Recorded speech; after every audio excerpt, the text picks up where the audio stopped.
সকলকে স্বাগতম জানাই আমাদের আজকের ভিডিওতে। আমরা আজকে সরকারি চাকরি অধ্যাদেশ 2025 নিয়ে কিছু কথা বলবো। সম্প্রতি আমরা দেখতে পাচ্ছি সরকারি চাকরি অধ্যাদেশ 2025 জারি হওয়ার পর থেকে আমাদের আমলাতন্ত্রের প্রায় প্রত্যেকটি প্রতিষ্ঠান, প্রত্যেকটি কর্মচারী কর্মকর্তা এর বিরোধিতা করে আসছে।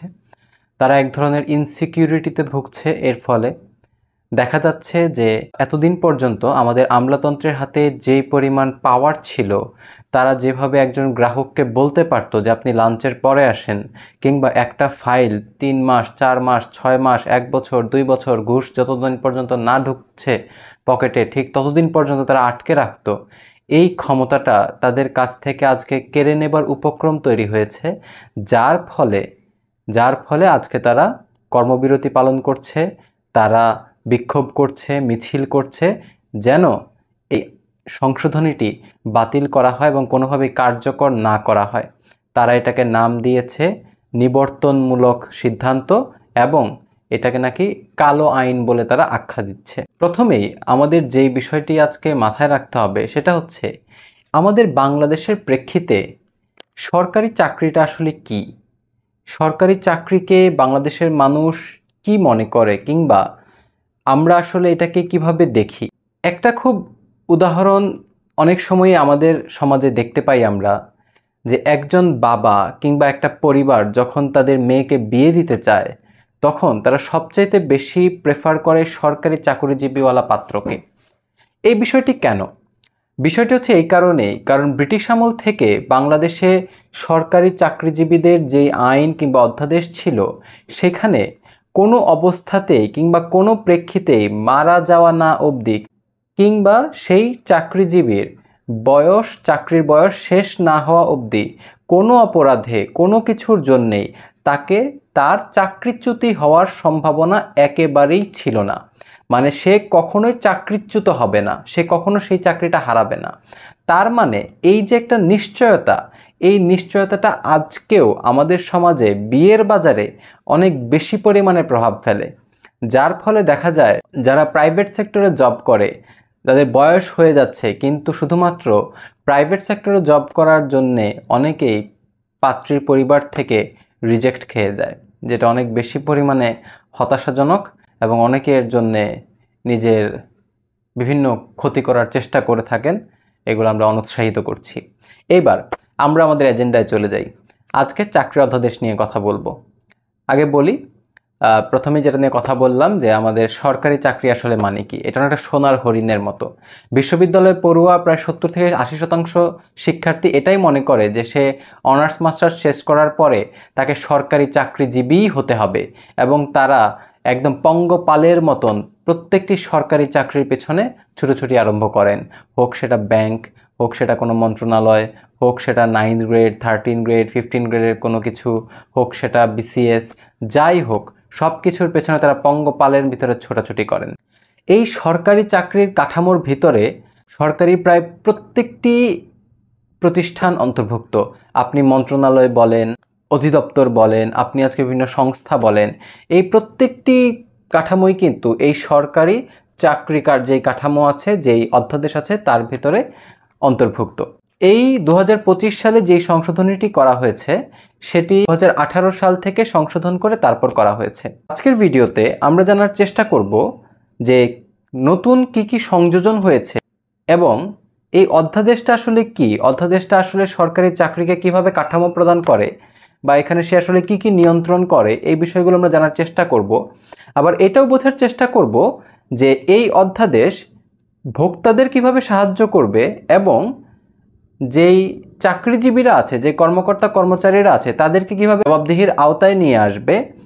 এটাও আমরা বোঝার চেষ্টা করব যে এই অধ্যাদেশের ভিতরে কোনো ফাঁকফোকর আছে কিনা, কোনো দুর্বলতা আছে কিনা। এই বিষয়টি আমরা খুবই বিস্তারিতভাবে জানার চেষ্টা করব।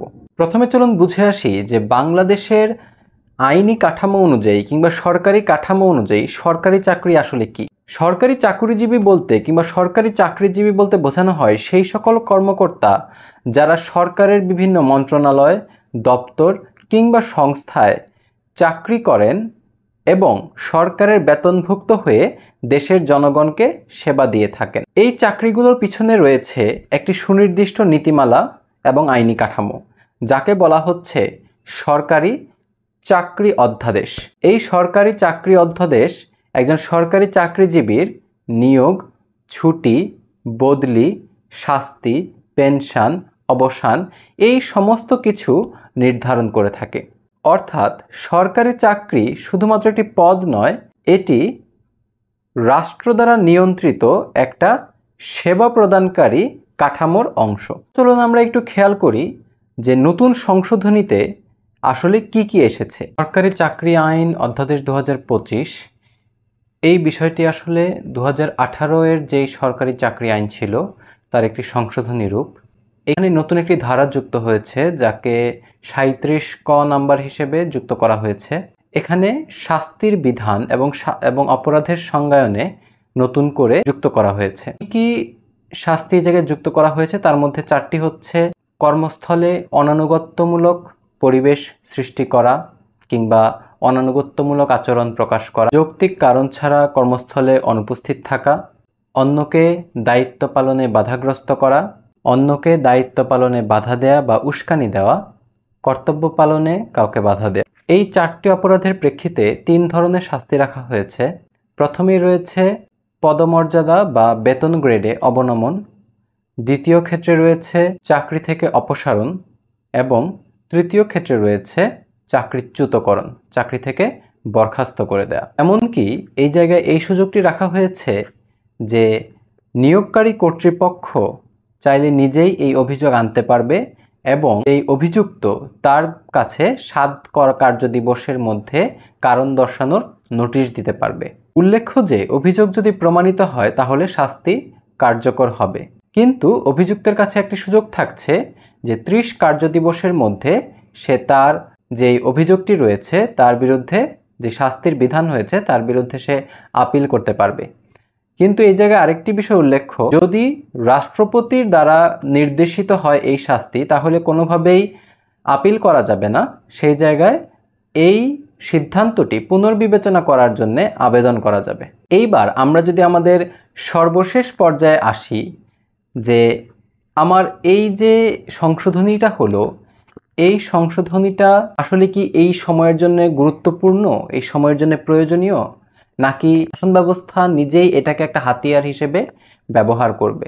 এই জায়গায় আমাদেরকে একটি বিষয় মানতে হবে, এই যে সংশোধনীটা হয়েছে এই সংশোধনীটা বিস্তারিতভাবে হয়নি।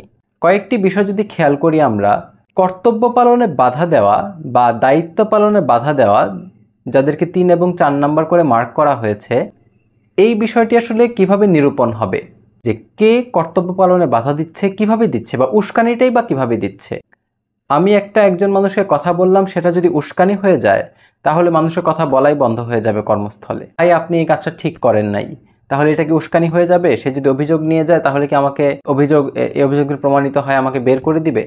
আসলে কোন প্রেক্ষিতে শাস্তিটা কীরকম হবে এই জায়গায় স্পষ্ট কোনো ব্যাখ্যা নেই। আবার যদি পরবর্তীতে কোনো ফ্যাসিবাদী শক্তির নতুন উত্থান উঠে আসে তাহলে দেখা যাবে যে যারা কর্মস্থলে সৎভাবে নিজের কার্য সম্পাদন করে তারা সবসময় সেই ফ্যাসিবাদ কিংবা কোনো স্বৈরাচার কিংবা কোনো অসৎ শাসকের শাসন তারা কর্মস্থলে মেনে নিতে পারবে না বা মেনে নিবে না। তারা তার বাধ্য হয়েই তারা সেই শাসনের বিরোধিতা করবে। কিন্তু এই অধ্যাদেশ সেই শাসন ব্যবস্থাকে একটা মারাত্মক শক্তি দিচ্ছে যে কেউ যদি তার বিরুদ্ধাচরণ করে তাহলে তাকে সে এই অধ্যাদেশের মাধ্যমে বের করে দিতে পারবে। তার মানে আপনাকে সবসময় সরকারের প্রতি আনুগত্য প্রদর্শন করতে হবে। এই জায়গায় আরও কয়েকটি কথা আমাদের মনে রাখতে হবে যে বিগত 15 থেকে 16 বছর ধরে যেই ফ্যাসিবাদ এই দেশে কায়েম হয়েছে, এই ফ্যাসিবাদ কায়েম করার পেছনে কিন্তু এই আমলাতন্ত্রের একটা বড় হাত ছিল। এই আমলাতন্ত্রকে সন্তুষ্ট করার জন্যই কিন্তু পতিত শক্তি শেখ হাসিনা তার সরকার এই ধরনের সুযোগ সুবিধা আমলাতন্ত্রকে দিয়ে এসেছে যে কোনো দিনই তোমরা চাকরি হারাবে না, কেউ তোমাদের নামে তদন্ত করবে না, যত খুশি পারো দুর্নীতি করো, শুধু আমার বিরুদ্ধে কোনো কথা বলো না। আমরা দেখেছি পূর্ববর্তী সময়ে 95-96 সালে যখন বিএনপির সরকার নামতে চাচ্ছিল না কিংবা ক্ষমতায় বসে থেকেই নির্বাচন করতে চাচ্ছিল, তখন কিন্তু একাধারে 32 জন সচিব পদত্যাগ করায় ক্যাবিনেট ভেঙে যায়, সংসদ ভেঙে যায়, সরকারি আমলাতন্ত্র ভেঙে পড়ে, সরকারি শাসন ব্যবস্থা ভেঙে পড়ে, যার ফলে তত্ত্বাবধায়ক সরকার দিয়ে নির্বাচন আয়োজন করতে তৎকালীন সরকার বাধ্য হয়। তার মানে আমলাতন্ত্রের এই শক্তিটি আছে যে তারা চাইলে সরকার নিজেকে, সংসদকে জবাবদিহিতার আওতায় আনতে পারে, এবং এমনকি যদি কোনো সরকার লাগাম ছাড়া হয়ে যায় তাহলে তারা তাকে পথে ফেরাতে পারে নিজেদের শক্তি ব্যবহার করে। কিন্তু আজকে যারা এই অধ্যাদেশের বিরুদ্ধে মিছিল করছে, মিটিং করছে, কর্মবিরতি পালন করছে, এরাই কিন্তু এত বছর ধরে 15 থেকে 16 বছরে ফ্যাসিবাদের একটা শক্তি হিসেবে কাজ করে এসেছে। তারা কিন্তু ওই সময় ফ্যাসিবাদী সরকার যেই ধরনের অপরাধগুলো সংঘটিত করেছে, মানবতা বিরোধী অপরাধ করেছে বা বিচার বহির্ভূতভাবে হত্যাকাণ্ড ঘটিয়েছে, এই ধরনের কোনো অপরাধের বিরোধিতা এই আমলাতন্ত্রকে আমরা করতে দেখিনি। তাই সন্দেহ হয় যে এরা আসলে সেই ফ্যাসিবাদেরই বীজ, যারা এতদিন পর্যন্ত আমাদের জীবনকে দুর্বিষহ করে এসেছে। আজকে তাদের এই যে ভয়, তাদের চাকরিটা চলে যাবে, যখন তাদের পেটে লাথি লেগেছে তখনই কিন্তু তারা রাস্তায় নেমে এসেছে এবং তারা হুমকি দিচ্ছে এইটি যদি বাতিল না করা হয় তাহলে তারা ইন্টারিম গভর্নমেন্টকে আর ভালোভাবে চলতে দিবে না। প্রায় প্রত্যেকটি রাষ্ট্রীয় প্রতিষ্ঠান থেকে এই আমলাতন্ত্রের এই অলিগার্করা এভাবেই বেরিয়ে আসছে, প্লেকার্ড হাতে বেরিয়ে আসছে, স্লোগান মুখে এই ধরনের কাজগুলো তারা করে যাচ্ছে। আমরা যদি একটু ভালোভাবে খেয়াল করি, এই অধ্যাদেশটি যদি জারি হয় তাহলে একজন ভোক্তার কাছেও সেই ক্ষমতাটি থাকবে, সে যদি ভালো মতন সেবা না পায় তাহলে ঊর্ধ্বতন কর্তৃপক্ষের কাছে যথাযথ প্রমাণসহ সরাসরি সে অভিযোগ আনতে পারবে। এবং এটাও দেখা হবে যে এই ঊর্ধ্বতন কর্তৃপক্ষ যারা আছেন তারা এই অভিযোগটি গুরুত্বের সাথে নিচ্ছেন কিনা, তারা এর প্রেক্ষিতে সেই ব্যক্তিটিকে যিনি যার দায়িত্বে ছিল সেই দায়িত্বটা ভালোভাবে পালন করেছে কিনা, তাকে তিনি শোকজ করছেন কিনা, এটিও গুরুত্বের সাথে বিবেচনা করা যাবে। সুতরাং আমরা বিশ্বাস করি এই যেই ফাঁকফোকরগুলো রয়েছে এইখানে আরও বেশি বিশদ পরিমাণে ব্যাখ্যা প্রয়োজন। এই ব্যাখ্যাগুলো অতি দ্রুততার সাথে দিয়ে এই সংশোধনীটাকে কার্যকর করার, এবং এই জায়গাতে এটিও খেয়াল রাখতে হবে আমলাতন্ত্র যেন সম্পূর্ণভাবে সরকারের অধীন না হয়ে যায়, আবার সরকারও যেন সম্পূর্ণভাবে আমলাতন্ত্রের অধীন না হয়ে যায়, এই বিষয়টি আমাদের খেয়াল রাখতে হবে। কারণ সরকার সম্পূর্ণভাবে আমলাতন্ত্রের অধীন হয়ে আছে বলেই আজকে ইন্টারিম গভর্নমেন্টকে এই আমলারা এই হুমকি দিতে পারছে যে এই অধ্যাদেশ যদি বাতিল না করা হয় তাহলে তারা সরকারকে আর ভালোভাবে চলতে দিবে না এবং সরকারের পতন ঘটিয়ে ছাড়বে। এই ধরনের হুমকি তারা দেওয়ার চেষ্টা করছে। আজকে এই পর্যন্তই ছিল। কমেন্ট বক্সে আপনাদের মন্তব্য জানান, লাইক করুন, শেয়ার করুন, সাবস্ক্রাইব করুন, এবং পরবর্তীতে আরও কী ধরনের ভিডিও চান এগুলো কমেন্টে জানান। আপনাদের মন্তব্য আমাদের জন্য খুবই গুরুত্বপূর্ণ। ধন্যবাদ।